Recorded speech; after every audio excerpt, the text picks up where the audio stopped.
እንዴት ናቸው ጀማ? ደህና ናችሁ? ሰላም አለይኩም ወራህመቱላሂ ወበረካቱ። ወዲና የተከበራችሁ የማን ቤተሰቦች እንዴት ናችሁ? ደህና ናችሁ ወይ? ይህን ቪዲዮ የምትወዱት ከሆነ ላይክ እና ሼር እንዳትረሱ ኢንሻአላህ። ዛሬ ይዤላችሁ የመጣሁት ማለት ነው አብዛኞቻችሁ ቁርስሽ ምንድን ነው የምትበይው? ቁርስሽ ምንድን ነው የምትበይው? እንደ ሆድሽ እንዴት ነው እንደዚህ የተስተካከለልሽ? ከላይሽ ወፍራም ነሽ፣ ግን ቦርጭሽ ምናምን እንዳለሽ በጣም ያምራል። በቃ ቦርጭሽ በትክክል እንዴት እንዳረግሽው ምን አይነት እንዳረግሽው የአብዛኞቻችሁ ጥያቄ ነው እና ዛሬ ልመልስላችሁ ኢንሻአላህ። ውድና የተከበራችሁ የእሙ አይመን ቤተሰቦች ይህን ቪዲዮ የምትወዱት ከሆነ ላይክ እና ሼር በማድረግ ተባበሩኝ፣ አሳድጉኝ። እንሻላ የተለያዩ ነገሮች ይዤላችሁ እመጣለሁ። እንሻላ ይሄ ከመለስኩኝ በኋላ አብዛኞቻችሁ ደግሞ የጸጉር ቅባት የምትቀቢው አንቺ እንዴት እንደምታረጊው ነገር ይላላችሁ ኢንሻአላ በነገ ቪዲዮዬ ቢዝኒላህ ተዓላ አሳያቸዋለሁ የምጠቀመው ቅባት ወይም የምሰራው ቅባት ማለት ነው። አንደኛ እዚህ ጋር ግማሽ ሎሚ አለኝ፣ እዚህ ጋር 3 ካሮት አለኝ፣ 3 ካሮት አለኝ። ከዛ እዚህ ጋር አንድ ብርቱካን አለኝ። ማድረግ አለማድረግ የራሳችሁ ፋንታ ነው። እንትን ልጫጩ ድረስ ተታረቁትና ይህን ትልጡታላችሁ። እኔ ዛሬ ዘንጅብል ስለሌለኝ አልሰራውም። ያው እናንተ የምጠቀመው ነገር ላሳያችሁ ብዬ ነው እንጂ ማለት ነው። እኔ ቁርስ የምጠቀመው ማለት ነው ካሮት እና ብርቱካን እና ይሄ ላይሞን እና ዝንጅብል፣ ጥሬው ዝንጅብል ማለት ነው። ያው ጥሬው ዝንጅብል ዛሬ አልቆብኝ ስለሆነ የለኝም።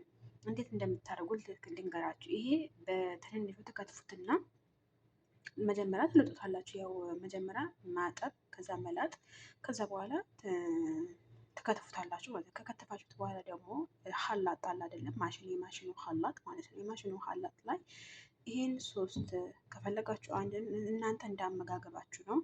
እኔ ያው የ2 ቀን እሰራለሁ። የ2 ቀን ቁርሴ ይሄ በቂ ነው ማለት ነው ለእኔ ማለት ነው። ከዛ ይሄ ከታተፌ ከዛ በኋላ ሎሚውን ልጬ ውሃውን አድርጌ ከዛ ደግሞ ይሄ እንትን ፍሬውን አውጥቼ የውስጡ ፍሬውን አውጥቼ ይሄ ከላይ ያለው ልጬ አብረው እንዲፈጭ አደርጋለሁ። ይሄ ደግሞ እኔ ሙሉ ነው የማደርገው ማለት ከታተፌ በትንንሹ ከታተፌ ሙሉ አረገዋለሁ። በነገራችን ላይ እኔ ሙሉ ነው ማረገው። ምንም አለ ይሄ አጥቤ ብቻ ሙሉ ነው ማረገው ማለት ነው። ሙሉ አረጋለሁ። ከዛ ትንሽ ዘንጅብል ማለት ነው። ዘንጅብል በነገራችን ላይ ብዙ ነገሮች የውፍረት መቀነሻም ሆነ የጤንነትን ብዙ ነገሮች እናንተ መጠየቅ ያለባችሁ ነገር ጉግል ላይ ሄዳችሁ ጠይቁ።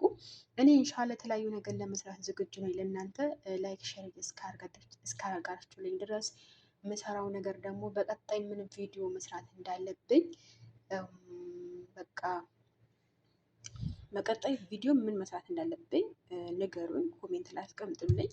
የፈለጋችሁ ነገር ለመስራት ደግሞ እኔ ዝግጁ ነኝ ኢንሻአላህ። እኔም አጠቃቀሙ አንደኛ ጉግል ላይ ጠይቃለሁ። መጀመሪያ ላይ የጤና ችግር አለው፣ የጤና ጉዳት አለው፣ ጤና ላይ ብንጠቀመው ምን ያህል ጥቅም አለው፣ ምን ያህል ጉዳት አለው የሚለው አጣርቼ ነው እናንተ ጋር ይዤ የምመጣው ማለት ነው።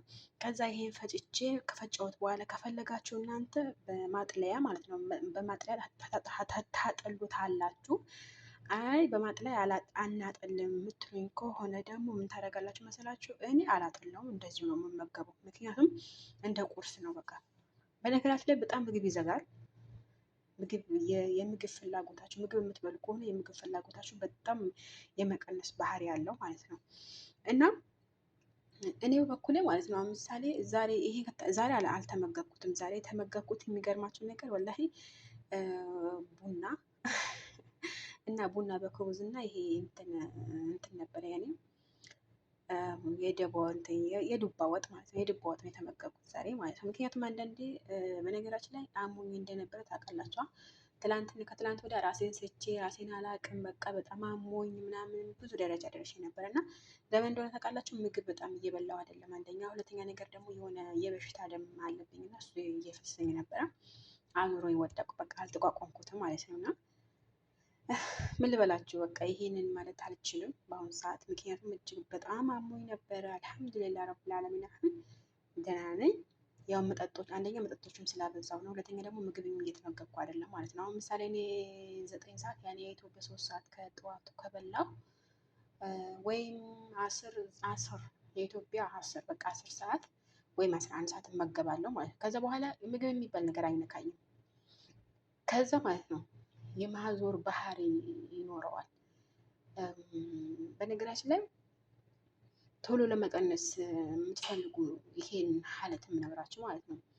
እኔ በአሁኑ ሰዓት አልሐምዱሊላህ ረቢል ዓለሚን አብዛኞቻችሁ በውጭ እኮ የለሽም ግን እጅሽ እኮ ወፍራም ነው፣ በጣም ቆንጆ አቋም ነው ያለሽው፣ እንዴት ለመቀነስ አሰብሽ ምናምን ለምትሉኝ ደግሞ ጥያቄ ነው የእናንተን መልስ ለመስጠት ነው። እና እኔ የምጠቀማቸው ነገሮች ነው። ይሄ ፍጡር ላይ ይጠቀመዋል አብዛኛ ሰዓት ተፈልፈል እንደነገርኳችሁ ስትሬት በስትሬት እኔ እንደነገርኳችሁ ከተጠቀማችሁት እጅግ በጣም አሪፍ ነው።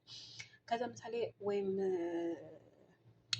ምሳ ከበላው እንደ አጋጣሚ ምሳ ከበላው ወይም በቃ የራት ሰዓት አካባቢ ያው እንግዳ ምናምን ሊኖር ይችላል። በቃ እንግዳ ሲመጣ ወይም የተሰራ በቃ ከውጭ ምግብ ከመጣ እኔ በግድ ነው የሚባለው ማለት ነው። እና እሱን ከበላ ምን አደርጋለሁ መሰላችሁ? ያኔ የበላሁትን እንዲፈጭልኝ ምን አደርጋለሁ? ሻይ አክበር ወይም ግሪን ሻይ የሚባለው የለም። ግሪን ሻይ አንተክትኬ በደንብ አንተክትኬው ኢንሻላ ነገ አሳያቸዋለሁኝ እና በደንብ አንተክትኬው ትንሽ አንድ 2 ማንኪያ ሎሚ ያደርግና ጠጣዋለሁ ማለት ነው። ይፈጨዋል። በነገራችን ላይ እኔ ቦርጬ እንድተስተካከልልኝ አንደኛ በዚህ ነው ሀቂቃ እኔ በዚህ ነው እኔ እንደዚህ ግን ውፍረት ይቀንስልኛል ወይም እንደዚህ ያለ ሳይሆን እኔ እንደ ቁርስ ነበር የምመገበው። ነገር ግን አሁን ጎግል ላይ ገብቼ ስጠይቅ እውነትም ሰውነት ይቀንሳል። በውስጥ ጥረ ነገሮች ቢኤ ሲ ምናምን ቫይታሚን ምናምን ስላላቸው በጣም ይቀንሳል ውፍረት ማለት ነው። እኔ ግን በፊት የምጠቀመው እንደ ቁርስ ነበረ እንደዚህ ይቀንስልኛል ብዬ ምናምን አይደለም በነገራችን ላይ። ነገር ግን እጅግ በጣም ጠቃሚ ነው ይሄ ማለት ነው። በተለይ ቁርስ ብትመገቡት ይሄ ከሙን ከጠጣችሁ በኋላ ይሄን ብትጠቀሙት አንደኛ። ሁለተኛ ነገር ደግሞ አመጋገባችሁ አስተካክላችሁ ፏከ ነገር ሰላጣ ነገር ብትመገቡ ቶሎ የመክሳት ባህሪ ይኖረዋል ማለት ነው። አሁን ከመቶ 15 መሰለኝ የሆነች ልጅ ቦርጫ አቦ የእሷ ውፍረት በጣም ያምራል። 115 ኪሎ ራሱ ብትሆን በጣም ያምራል ውፍረቷ። ግን ነገር ግን ሆዷ ዘፍ ብሎ በጣም ያስጠላባታል። ጡት የላትም። በነገራችን ላይ የአንዳንድ ሰውነት ላይ በጣም ይገርመኛል። ሀቂቃ ነው የምላቸው። አንዷ 115 ኪሎ ናት። ወላሂ ለአዚም እኔ በውስጥ መስመር እያወሩ ያሉት የእያንዳንዳቸው ሙሽክላ የእያንዳንዳቸው ችግር በጣም ያሳዝናል። በነገራችን ላይ ማለት ነው። እኔ ራሱ አሁን ከትላንት ወደ ነው መሰለኝ የተመዘንኩት 1 ኪሎ ቀነስኩ። ከ65 ኪሎ ወደ 64 ኪሎ ገባ ማለት ነው። በነገራችን ላይ እኔ ውፍረት አለኝ፣ ነገር ግን ይሄን ያክል የተካበደ አይደለም። ለምን? አንደኛ ቦርጭ የለኝም፣ ሁለተኛ ጡት የለኝም፣ ሶስተኛ እጄ ብቻ ነው በቃ ችግሩ እኔ የሆነብኝ አሁን እጄ ለመክሳት ነው። አልሐምዱሊላህ እጄ ደግሞ በስፖርት ምክንያት እንትን እያለ እየቀነስኩ ነው እና የልጅቷ ታሪክ ልጨርስላችሁ። 115 ኪሎ ናት። ከ115 ኪሎ ግን አንደኛ ጡት የላትም፣ ሁለተኛ ቁም የላትም። እጅግ በጣም በቃ የ9 ወር የደረሰች እርጉዝ ነው የምትመስለው። ይሄ ቦርጭ ብቻ ሳይሆን የሞባይሉ ቦርጭ ምናምን እንዴት እንደሚያስጠላ ወላሂ። የብዙዎቻችሁ ችግር ቦርጭ ነው እና በቦርጭ ወላሂ ይሄ ይጠቅማቸዋል። ዘንጂብሉ አድርጉበት፣ ሎሚ እንዳትረሱ፣ ካሮት ተጠቀሙ፣ እንትኑን ፍጩት። ከፈለጋችሁ ይሄን ልጫሉን፣ ከፈለጋችሁ ጣሉት፣ ከፈለጋችሁ እንደፈለጋችሁ ማለት ነው እና የአንዷ ችግር ሳይ እኔ ሀቂቃ አልሐምዱሊላህ ረብል ዓለሚን።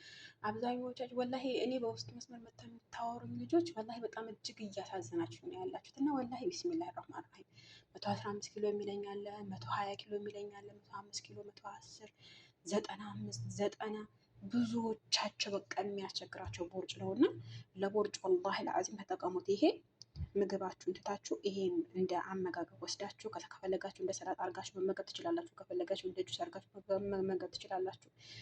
ኢንሻላህ በሌላ ቪዲዮ እመጣለሁኝ። ላይክ ሼር እንዳትረሱ። እወዳችኋለሁ።